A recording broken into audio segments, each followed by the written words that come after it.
Jammu Kashmir BJP अध्यक्ष रविंद्र रैना ने press conference की।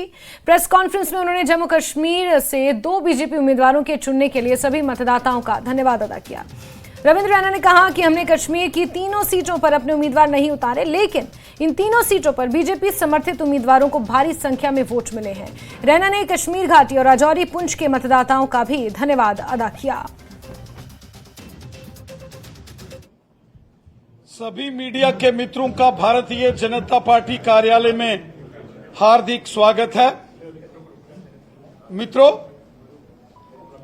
पूरे देश के साथ साथ जम्मू कश्मीर में भी भारतीय जनता पार्टी की 2024 के लोकसभा चुनावों में जबरदस्त जीत हुई है। जम्मू कश्मीर की 2 parliament seats, Jammu Reasi parliament seat, जिस पर श्रीमान जुगल किशोर शर्मा साहब लगातार तीसरी बार शानदार तरीके से जीतकर मेंबर पार्लियामेंट चुने गए हैं, और वहीं उधमपुर, कठुआ, डोडा पार्लियामेंट सीट से केंद्रीय मंत्री डॉक्टर जितेंद्र सिंह साहब लगातार तीसरी बार मेंबर पार्लियामेंट चुने गए हैं। ये भारतीय जनता पार्टी की शानदार जीत हुई है। मैं दिल की गहराइयों से जम्मू कश्मीर की जनता का शुक्रिया अदा करता हूं, धन्यवाद करता हूं। लोकसभा चुनाव में जेल में बंद इंजीनियर रशीद की जीत को लेकर सोशल मीडिया पर जंग सी छिड़ गई है। एक और उमर अब्दुल्ला के ट्वीट हैं, दूसरी ओर दूसरे दल उमर अब्दुल्ला के बयानों को लेकर निशाना साध रहे हैं। उमर अब्दुल्ला के एक ट्वीट पर वहीद पारा की प्रतिक्रिया पर उमर अब्दुल्ला ने जवाब भी दिया है। उन्होंने लिखा है कि वहीद, मैं आमतौर पर यहां किसी भी आगे पीछे की बातचीत में शामिल नहीं होता। मैंने इंजीनियर की रिहाई के बारे में बात की, साथ ही मैंने 2019 में हिरासत में लिए गए हजारों लोगों की रिहाई के बारे में भी बात की। मेरे लेख एक दृष्टिकोण है। मैं कुछ हिस्सों से सहमत हो सकता हूं, कुछ हिस्सों से असहमत हो सकता हूं, लेकिन वो एक राय है। जहां तक राशिद की रिहाई का सवाल है, ये अदालतों का मामला है, जैसा कि ऐसे सभी मामलों में होता है। मैं पहले रशीद की हिरासत से सहमत नहीं था और अब मैं इससे सहमत नहीं हूं, लेकिन यहां केवल एक आदमी के बारे में नहीं होना चाहिए, बल्कि जेल में बंद हजारों लोगों के बारे में होना चाहिए, जिनमें जम्मू कश्मीर के बाहर के गुमनाम लोग भी शामिल हैं।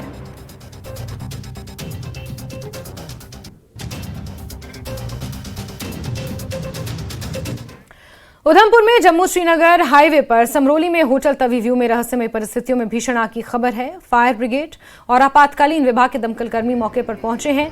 आग पर ताजा अपडेट्स के मुताबिक काबू पा लिया गया है, लेकिन गनीमत रही कि जानी नुकसान की कोई खबर नहीं है। जो लोग इस समय इस रेस्टोरेंट में मौजूद थे, उन्हें सुरक्षित बाहर निकाल लिया गया है। आग पर काबू पा लिया गया है। आग का कारण अभी तक स्पष्ट नहीं हो पाया है।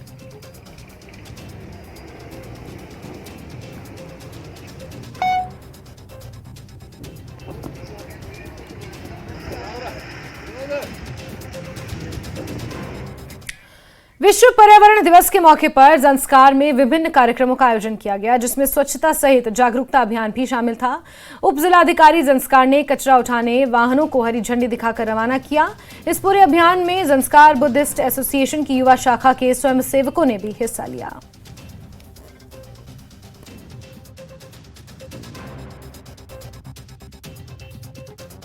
वर्ल्ड एनवायरनमेंट डे के दिन हमारे रूरल डेवलपमेंट डिपार्टमेंट की तरफ से, आरडीडी की तरफ से और बाकी सब डिपार्टमेंट की तरफ से एक मेगा क्लीनलीनेस ड्राइव का आयोजन किया जा रहा है। पादम जो टाउन है, पादम टाउन एरिया में, उसमें बीडीओ साहब की लीडरशिप में यहाँ पे कई टीम्स बनाई गई हैं, जो पादम टाउन के अराउंड अलग अलग जगहों में जाकर अलग अलग एक्टिविटीज़ करके और सफाई का जो हमारे इक्विपमेंट्स है उनके द्वारा हम एक क्लीनलीनेस ड्राइव का आयोजन कर रहे हैं। मर्चेंट एसोसिएशन के लोग हमारे साथ जुड़े हुए हैं और उनका भी अच्छा योगदान है। हमारे साथ जितनी भी हमारी वॉलंटियर एसोसिएशन है, जैसे ZBA के जो यूथ विंग है, मर्चेंट एसोसिएशन है, होटल एसोसिएशन के भी कुछ लोग, और जो हमारे फ्रूट्स एंड मीट जो हमारे विक्रेता हैं उनके जो कुछ रिप्रेजेंटेटिव्स है, सभी डिपार्टमेंट, सभी ऑर्गेनाइजेशन, सभी सिविल सोसाइटी ऑर्गेनाइजेशन की हमें अच्छा सपोर्ट है और हम सोचते हैं कि हम चाहते हैं कि अच्छा आयोजन हो। रूरल डेवलपमेंट डिपार्टमेंट ना ZB Youth Wing इसके collaboration है ना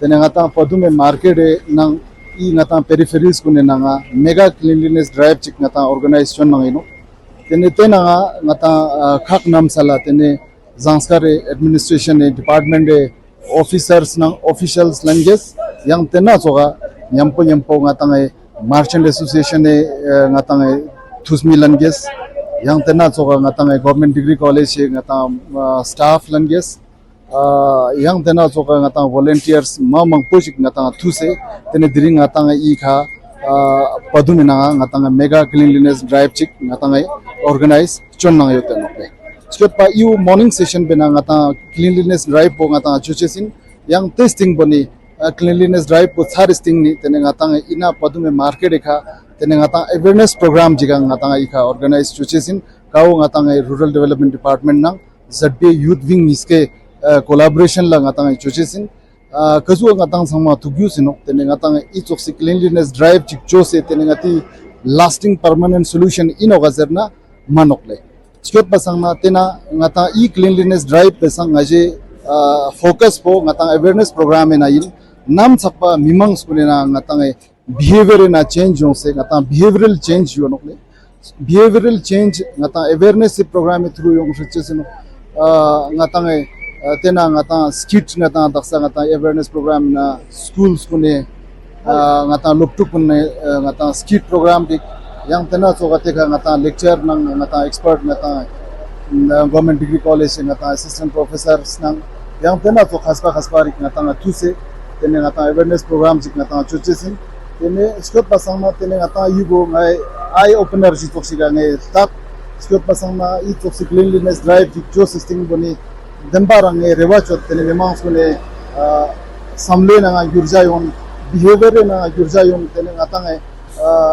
ngatang cleanliness chokla tene migone ma ngatang nawa burin kana ngatang rural development department jute tene Swachh Bharat mission zare ngatang program jik ngatang lo mangpo jik ne phala ngatang rule yotano tene te charji gone skorla ngatang awareness program mang chuchesin kana ngatang solid waste management ya tena so liquid waste management fecal sludge management ya tena so ngatang kazuk shik ngatang sangde thoga ngatang chakla stick ngata zat goshi su tes korla ngata shang school ches tene ngata mixi ngata Swachh Bharat mission tena hoino tangpo tan zamling yongs ki mimang langes la changma la July June tene diring changma kinkin pano ngata khoryuk nimo jete ngata world environment day jete 5 June lodang sin yongs teno tene diring ngaja zanskare tene sub division nang la ngaja zanskare youth initiative nen tenya nyampo ngati SDM साहब तने ngati PWD head indo chai ngati BDO साहब indo chai ngati नायब तहसीलदार इनको कई चाहे ngati NT इनको तने ngata merchant association तने ngata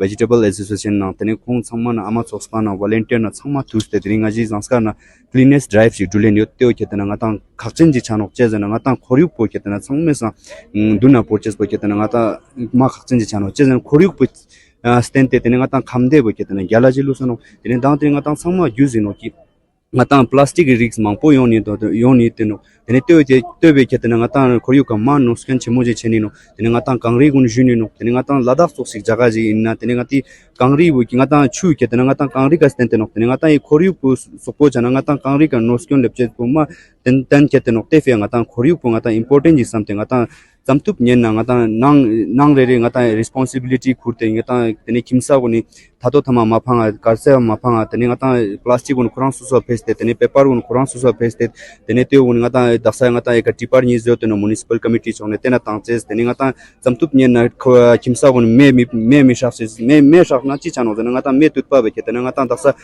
kangri gun ka problem chano kala kangri gun kan noskon mangpo jileb no te fe me shafses tene zamtup nyen na suso thokne daksa ngaji dring tangaji एक cleanness drive जुले ने तो द्रिंगति समतुप नेना ngata market po main market po saf che jeno che jena ek mangs ti kimsa mang po pans te dugle che jena individual responsibility munin che space just you sama songs to no gale tene ta I dring ningaji ka drive po board tene tene ngaji mi mang ngala jua po che jena nija yulul na nija sabora za tene samtup nena ngata environment day just ngata samtup nena dunla beings te tene ngata market na ngata khangpa chok ngata lung so te un sabor che tene changma ek nyamrup jote last just to nge jua phulen le ya sanskar mi mang samala आगे बढ़ते हैं। विश्व पर्यावरण दिवस के अवसर पर cultural society Bhalessa एवं राजकीय बालिका उच्च माध्यमिक विद्यालय गोवारी भलीसा की ओर से चित्रकला प्रतियोगिता का आयोजन किया गया, यानी कि पेंटिंग कंपटीशन का, जिसका विषय हमारी भूमि और हमारा विषय था। दोनों कार्यक्रमों में विभिन्न स्तर के विद्यार्थियों ने हिस्सा लिया। कार्यक्रम की अध्यक्षता प्रभारी प्राचार्य हरमिंदर सिंह ने की और इस अवसर पर बोलते हुए सोसाइटी के अध्यक्ष मोहम्मद अयूब जरगर ने कहा कि सोसाइटी 1995 से हर साल इसी तरह पर्यावरण दिवस मनाती आ रही है।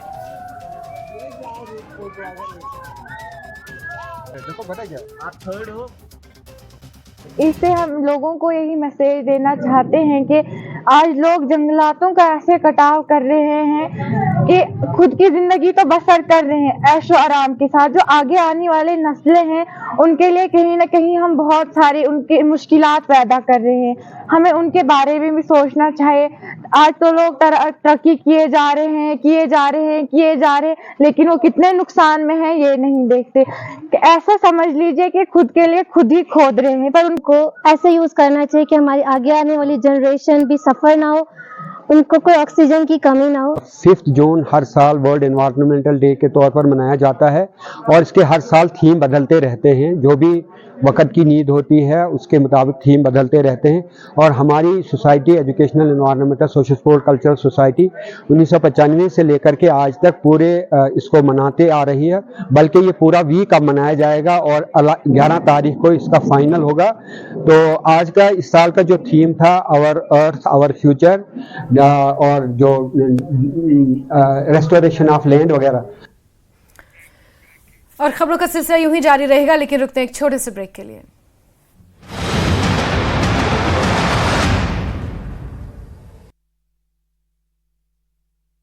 कावेरी पुंछ से लंबेड़ी आश्रम में स्वामी चैतन्य बालमुकुंद जी महाराज का मनोत्सव मनाने के लिए महाराज के सेवकों और अनुयायियों की बसों से रवाना। कुपवाड़ा में भारतीय सेना और जम्मू कश्मीर पुलिस की ओर से विशेष खुफिया सूचना के आधार पर संयुक्त अभियान जारी। पोशपुरा से एक हैंड ग्रेनेड, एक पिस्तौल, एक मैगजीन और 4 राउंड 9 mm गोली बरामद। असम के कई इलाकों में बाढ़ से तबाही, गांव में बाढ़ से कई जगहों पर सड़कें हुई तबाह। आगरा पुलिस ने अंतर्राज्यीय ट्रक चोर गिरोह का पर्दा किया फाश, 2 शातिर चोरों को किया गिरफ्तार। अंबेडकर नगर पुलिस का चोरों पर शिकंजा, 4 शातिर चोर गिरफ्तार। चोरी की बोलेरो और 2 गाड़ियों का इंजन बरामद। दक्षिण जर्मनी में कई दिनों से हो रही लगातार बारिश, कई नदियों में जल स्तर बढ़ा। सलमान खान के पनवेल फार्म हाउस से महिला गिरफ्तार, शादी करने पहुंची थी जुनूनी फैन। कुछ दिन पहले पनवेल में ही होने वाला था जानलेवा हमला। हीरा मंडी 2 में फिल्म इंडस्ट्री में एंट्री करेंगी तवाइफा। मेकर्स ने फ्लैश मॉब के जरिए अनाउंस किया 2nd सीजन। अलग नहीं होंगे हार्दिक पांड्या और नताशा, तलाक की अफवाहों पर लगाई रोक।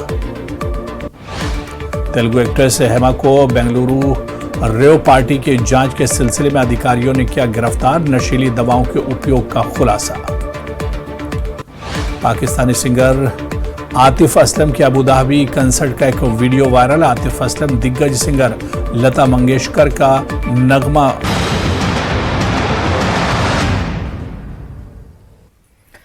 आगे बढ़ते हैं ब्रेक के बाद। सूफीपुरा मागाम के गरीब और मध्यम वर्गीय परिवार से ताल्लुक रखने वाले इकबाल हुसैन सूफी ने बगैर कोचिंग के नीट पास कर लिया है। नीट की परीक्षा पास करने के बाद उन्होंने ये दिखा दिया कि शिक्षा हासिल करने के लिए गरीबी और अमीरी मायने नहीं रखती।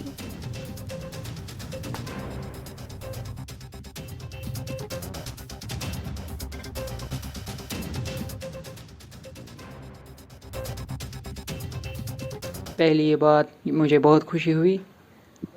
मेरा बाप मजदूरी करता था और मैंने 2 साल लगातार मेहनत करके नीट क्वालिफाई कर लिया है। बाप की मजदूरी के बावजूद मैंने बहुत खूब मेहनत करी है, जिससे ये मुकाम हासिल हुआ है। मैं कार्डियोलॉजी पढ़ना चाहता हूँ। इसमें मैं लोगों की आवाम की खिदमत करना चाहता हूँ। मेरी यूथ से यही मैसेज है कि आगे आप भी मेहनत करें। और जी हम बहुत खुश हो गए आज। इसने हमारा दिल जीत लिया है आज। बिना कोचिंग के इसने ये मुकाम हासिल कर लिया है। हमें बहुत मसरत हुई, बहुत खुशी है आज। इसका बाप मजदूरी कर रहा था, न कोई कोचिंग में गया है, सिर्फ एक कमरे में खाली, ये 5 लोग रहते हैं एक कमरे में, बस उधर पढ़ाई भी, सोती भी, खाती भी हैं। ये मसरत की बात है हमारे लिए, हमारे ख़ानदान के लिए। ये कर हासिल बह खुशी करान मे तुझ सड़ा मेहनत कर मे अमिस खतर पारन खतर कोचिंग वोचिंग तह गो नह कह बस अमिस बच सुन बड़ा शुक्र गुजार क्या अम कर इस मेहनत। जेडीयू नेता केसी त्यागी ने कहा है कि जेडीयू की ओर से कोई बार्गेनिंग नहीं की गई है, ना ही हमारी कोई मांग है। बिहार को विशेष राज्य का दर्जा मिले, हम वन नेशन वन इलेक्शन पर सरकार को समर्थन करते हैं।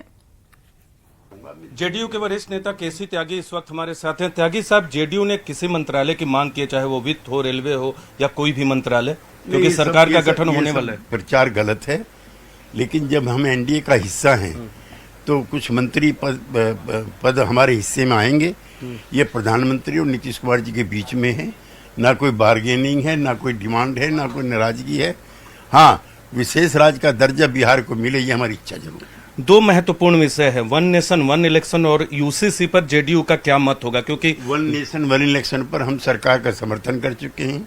यूसीसी पेचीदा विषय है, सभी को साथ लेकर, सभी को विश्वास में लेकर, सभी से चर्चा करके इस विषय को तलाश करना चाहिए। हमसे बातचीत करने के लिए धन्यवाद। केसी त्यागी, जेडीयू के वरिष्ठ नेता। कैमरा पर्सन करम सिंह के साथ नीरज कुमार, न्यूज 18 इंडिया, दिल्ली। और चलिए आगे बढ़ते हुए इस बीच बात कर लेते हैं एक और अहम खबर की। सरकार के गठन को लेकर बड़ी खबर आपको दे रहे हैं। अभी राष्ट्रपति भवन में तारीख तय नहीं की गई है। शपथ ग्रहण समारोह की फाइनल तारीख अभी तय नहीं है, लेकिन सूत्रों के हवाले से जानकारी मिल रही है कि 8 या 9 जून को शपथ ग्रहण समारोह हो सकता है। एनडीए सांसदों की मीटिंग भी कल सुबह 11 बजे होनी है। संसद के सेंट्रल हॉल में यह बैठक होगी और इस मीटिंग में नरेंद्र मोदी को औपचारिक तौर पर नेता चुना जाएगा, लेकिन शपथ ग्रहण समारोह की तारीख अभी तक तय नहीं है। बड़ी खबर बता रहे हैं सरकार के गठन को लेकर, यह बड़ा अपडेट, बड़ी जानकारी। अभी राष्ट्रपति भवन में तारीख तय नहीं की गई, औपचारिक तौर पर किसी तारीख का ऐलान राष्ट्रपति भवन द्वारा अभी नहीं किया गया है, लेकिन जो सूत्रों के हवाले से खबर मिल रही है उसके मुताबिक 8 या 9 जून को शपथ ग्रहण समारोह हो सकता है। 16 पार्टियों का ये घटक दल का गठबंधन एनडीए, जिसके 21 नेताओं ने मिलकर एक साथ नरेंद्र मोदी को नेता चुन लिया है। बतौर प्रधानमंत्री नरेंद्र मोदी ही तीसरी बार शपथ ग्रहण करेंगे, लेकिन राष्ट्रपति भवन से अभी कोई औपचारिक तारीख का ऐलान नहीं किया गया है। एनडीए सांसदों की मीटिंग भी कल सुबह 11 बजे संसद के सेंट्रल हॉल में होनी है और इस मीटिंग में नरेंद्र मोदी को औपचारिक तौर पर नेता चुना जाएगा। उसके बाद राष्ट्रपति भवन से औपचारिक तारीख का ऐलान होगा, जो कि 8 या 9 जून हो सकती है। बड़ी खबर आपको बता रहे हैं, तीसरी बार नरेंद्र मोदी प्रधानमंत्री पद की शपथ ग्रहण करेंगे, लेकिन इसको लेकर अभी तारीख स्पष्ट नहीं है। माना यह जा रहा है कि 8 और 9 जून को नरेंद्र मोदी प्रधानमंत्री के तौर पर शपथ ग्रहण कर सकते हैं। फाइनल डेट राष्ट्रपति भवन से आना अभी बाकी है। कल संसद के सेंट्रल हॉल में 11 बजे एनडीए के सांसदों की बैठक होगी, उसके बाद ये तमाम चीजें स्पष्ट हो जाएंगी।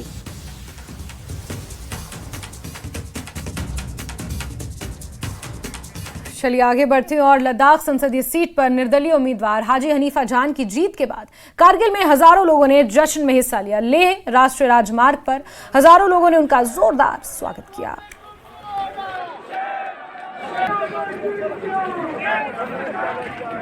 और करगिल के लीडरशिप को जाता है, करगिल के जितने भी हमारे ऑर्गेनाइजेशन से सबको जाता है कि इन्होंने जो है एक बार फिर पूरे हिंदुस्तान को दिखा दिया है कि इत्तेहाद में जो है कितना ताकत है, जो कि वक्त की ज़रूरत है। और ये एक पैगाम जो है लास्ट ईयर काउंसिल में भी दिखाया था इंडिया अलायंस को, और अभी आप देख रहे हैं कि इसका असर पूरे इंडिया में भी अभी जो नतीजे आ रहे हैं उस पर भी असर पड़ रहा है और हिंदुस्तान का जो पॉलिटिक्स है वो भी एक चेंज हो रहा है। तो ये कामयाबी जो है सबकी कामयाबी है। इसमें मैं हमारे पूरे लद्दाख, सिर्फ करगिल को ही नहीं तो पूरे लद्दाख के अवाम को बहुत बहुत मुबारकबाद देना चाहूँगा इस शानदार कामयाबी पर। मार्जिन से हमारे कैंडिडेट जीते हो तो आप लोगों ने देखा कि आज जब 2 बड़ी सबसे बीजेपी एक बहुत बड़ी पार्टी जिसका पहले 2 टेन्योर उन्होंने जीता था, आज वो तीसरे नंबर पे चले गए और हमारे कैंडिडेट बहुत भारी अक्सरियत से, ये आप परसेंटेज में देखिए बहुत बड़ा मार्जिन है। और इस वक्त ये खित्ते लद्दाख एक महज करगिल वालों का ये पार्लियामेंट्री सीट नहीं जीता है,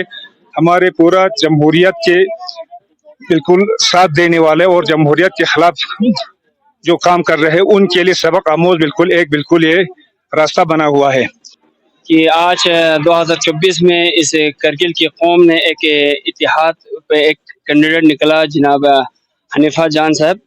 तो सबसे पहले तो मैं उन लीडरों का मैं शुक्र अदा करना चाहता हूं जिन्होंने कुर्बानी दे के यूनिटी के लिए हाजी हनीफा जान को निकाला। ये जीत जो है एक लद्दाख के अवाम की जीत है, ये करगिल लद्दाख डेमोक्रेटिक अलायंस की जीत है, ये इत्तेहाद की जीत है। वैसे तो जिस दिन लद्दाख डेमोक्रेटिक अलायंस ने मुझे आगे उतार के जिस दिन हमने फॉर्म भरा और स्क्रूटनिंग जब ख़त्म हो गया, उसी वक्त हमें ये तय था कि हमारा कामयाबी है, मगर ये हमने दिखाना था, इत्तेहाद का जो ताकत है वो हमने दिखाना था। और कल रिज़ल्ट में अल्लाह का करम है, पूरे ताकत से जो है वो दिखा दिया कि लद्दाख के जो इत्तेहाद का क्या चीज़ है। बेशक लद्दाख के अवाम ने बहुत ही बड़े मैंडेट दे के मुझे कामयाब किया और उनकी तवक्कात जो है वो बहुत सारी तवक्कात है। तो इंशाल्लाह मैंने यहाँ भी मैंने वादा किया है, लेह में भी मैंने वादा किया है कि ये जो 5 साल है बहुत ईमानदारी के साथ मेरे लद्दाख के मुद्दे के ऊपर, लद्दाख के इश्यूज़ के ऊपर इंशाल्लाह जितना मेरे में ताकत होगा वो ताकत पूरा लगा के इंशाल्लाह पार्लियामेंट के अंदर हो या पार्लियामेंट के बाहर हो, दिन रात मेहनत करके लद्दाख के लिए हमने काम करना है। आगे बढ़ते हैं। जम्मू कश्मीर में पार्टी के उम्मीदवार अनंतनाग और श्रीनगर में प्रदर्शन करने में विफल रहे। पार्टी महासचिव विजय बकाया ने स्वीकार किया कि भाजपा के साथ खुला गठबंधन वास्तव में पार्टी के लिए नुकसानदेह साबित हुआ। आप इस इलेक्शन जो हुए हैं और आपकी पार्टी ने 2 सीटों पे चुनाव लड़ा था, आप क्या अपनी परफॉर्मेंस से सेटिस्फाई हैं? अगर नहीं है तो क्या आपको लगता है कि यहाँ पे कमियां रह गई? सबसे बड़ा था कि एक नया नैरेटिव क्रिएट किया जाए और नैरेटिव लोगों के लिए क्रिएट किया गया कि साहब हमें डेमोक्रेटिक प्रोसेस में जब तक हम इन्वॉल्व नहीं होंगे और जब तक हम ये नहीं मानेंगे कि हम हिंदुस्तान के साथ ही हमारा ताल्लुक़ रहेगा हमेशा, तो हमारा मुस्तकबिल ठीक नहीं रहेगा। तो ये नैरेटिव हम चलाते गए 4-5 साल तक। और अब जब इलेक्शन हुआ तो हमारे साथ काफ़ी लोग थे। अल्ताफ़ साहब के जलसों में बहुत सारे लोग आते थे, अपनी पार्टी के बाकी लीडरों के जलसों में बहुत आते थे। लोग कहते थे कि अल्ताफ़ साहब की बात हम सुनते हैं। तो हमारा अंदाज़ा था कि अपनी पार्टी को 4 साल के अंदर भी काफ़ी सपोर्ट मिला। अनंतनाग की सीट के बारे में ये था कि जो पुंछ राजौरी के पहाड़ी वोट हैं वो भी हमें शायद ट्रांसफ़र होंगे। वोटिंग काउंट हुई तो लगा सिर्फ 80-87 हज़ार वोट पहाड़ियों के इकबाल मनहास को पड़े और उनको टोटल 1,65,000 पड़े हैं। उसका मतलब कश्मीर के अंदर जो पुंछ राजौरी में मिले वोट उससे तकरीबन उतना ही वहाँ भी मिला है। तो वो डिसअपॉइंटिंग है। लेकिन कहीं ना कहीं देखिए, आप जानते हैं जब से हम बने हैं तब से हम पे तोहमत लगी है कि हम बीजेपी के बी टीम है। इस बार तो उनको पता ही लग गया लोगों को कि इनको सपोर्ट अगर कर रहे हैं कोई अनंतनाग में तो बीजेपी कर रहे। तो मैं समझता हूँ वो भी एक रीज़न होगा जिसकी वजह से हमको वहाँ के लोकल लोगों ने ज़्यादा वोट नहीं दिए। श्रीनगर में तो उससे भी बुरा हाल है। श्रीनगर में बुरा हाल है। वहाँ पे भी हमें इत्मीनान था कि जो एक ब्लॉक वोट है ज़रीबल का, ख़ास तौर से जो एक ब्लॉक वोट है शिया कम्युनिटी का, उसके जो हैं लीडर सजाद लोन साहब के हैं, तो वो वोट हमें मिलेंगे। अशरफ मीर साहब को मिलेंगे, वो नहीं मिले। नहीं, अल्ताफ बुखारी साहब की अपनी कॉन्स्टिट्यूंसी में मात्र 3,000 वोट, तो कहीं कहीं तो बहुत जबरदस्त डिसमल परफॉर्मेंस। मुझे आप बताइए, आप सेटिस्फाई हैं क्या? क्या आपको लगता है कि आपने अच्छा किया? नहीं, जब कोई हार जाए इलेक्शन में तो सेटिस्फाइड तो होता नहीं। हम ये भी कहते हैं रीजन क्या रहे, मोटा रीजन क्या रहे? मैं कह रहा हूँ कि एक तो हमको बी टीम बीजेपी का, और वहाँ कश्मीर के अंदर बीजेपी को वोट नहीं पड़ते हैं। तो आपको लगता है कि बीजेपी का जिस तरह से आपको ओपन सपोर्ट मिला वो आपको बैकफायर कर गया? मेरी अपनी राय ये है कि वो बैकफायर किया है। आपको लगता है कि बीजेपी के साथ साथ अब कोई डायरेक्ट या इनडायरेक्ट टाई अप नहीं करना चाहिए हमें, क्योंकि आपको लगता है कि अपनी पार्टी को उससे नुकसान होगा? देखिए, अल्ताफ साहब ने तो ये भी कहा था एक प्रेस कॉन्फ्रेंस कि हम एनडीए के साथ जाना चाहते हैं, उनका इंतजार है हमें, वो बुलाएंगे या नहीं बुलाएंगे। तो इसमें उनके दिमाग में दो राय नहीं है कि हमारा मुस्तकबिल जो है, जो दिल्ली में सरकार है उसके साथ जुड़े रहने में है, लेकिन इलेक्शन के बाद आप समझते हैं कि हर पार्टी रिव्यू करती है। तो आप रिव्यू करेंगे? रिव्यू करेंगे, देखेंगे। उनके साथ नहीं जाएंगे आप? नहीं, ऐसा तो हमने नहीं कहा। हम रिव्यू, अब असेंबली इलेक्शन है, अगर आप असेंबली इलेक्शन में जाएंगे तो फिर यही हाल होगा। वो देखिए किस तरह का समीकरण बनता है, अभी 1-2 महीने के बाद होगा, लेकिन हम ये ज़रूर कहेंगे कि करेंगे कि कहीं ऐसा न लगे कि हम कश्मीरी अवाम के मिजाज के खिलाफ